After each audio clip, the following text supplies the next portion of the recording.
Hello বন্ধুরা, কেমন আছেন? আশা করছি সবাই ভালো আছেন। চলে এসেছি আজকে আর আপনাদের জন্য আরেকটা নতুন রেসিপি ভিডিও নিয়ে।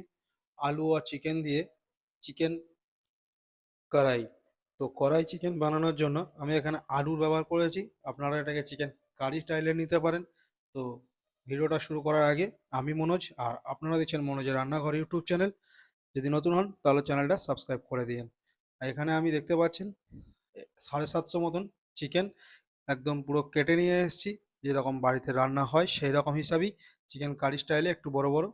এবার এখানে আমি কড়াই বসিয়ে তেল দিয়ে দিয়েছি, সর্ষের তেল।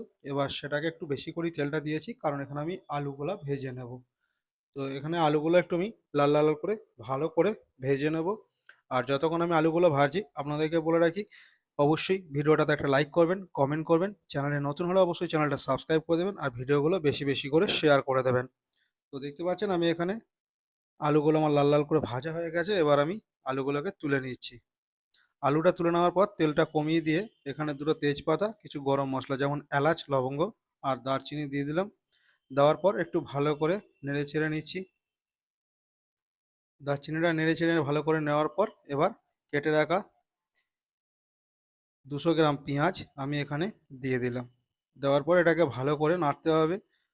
তো সুন্দর করে করে ভালো করে একদম পুরো ব্রাউন কালার করে এটাকে ভাজতে হবে। তো চলুন আমি আপনাদেরকে দেখাচ্ছি। এবার ব্রাউন কালার করার জন্য আপনাকে সামান্য নুন দিয়ে দিতে হবে, যাতে নুন দিলে আপনার পেঁয়াজের যে জলটা আছে সেই জলটা তেলের সাথেই ফ্রাইয়ের সাথে বেরিয়ে যাবে, আর ভালোভাবে পেঁয়াজটা সেদ্ধ হয়ে যাবে, আর ফ্রাইটাও ভালো হবে।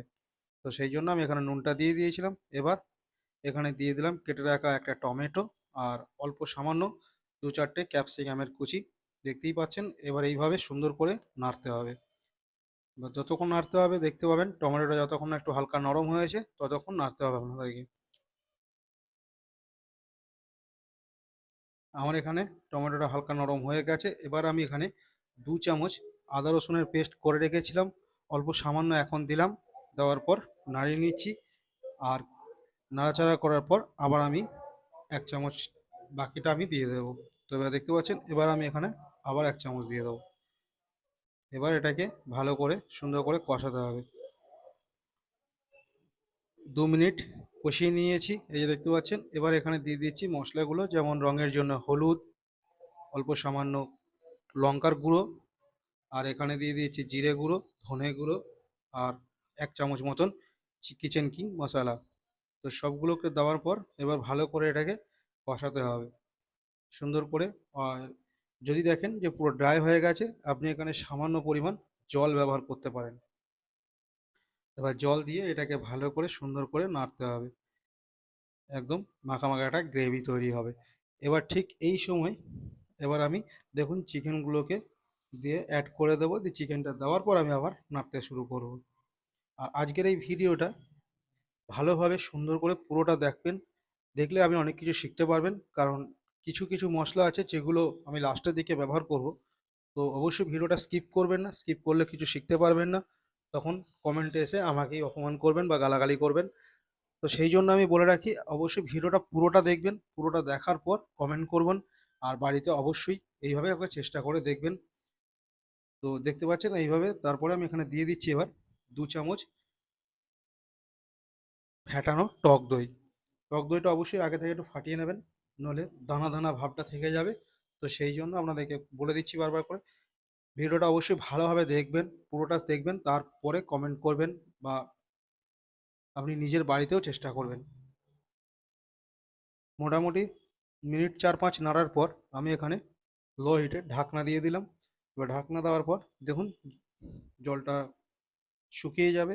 এই যে দেখুন এতটাই ভাপ হয়ে গেছে যে ক্যামেরাটাই গাঢ় হয়ে যাচ্ছে। তো এই যে দেখুন কত সুন্দর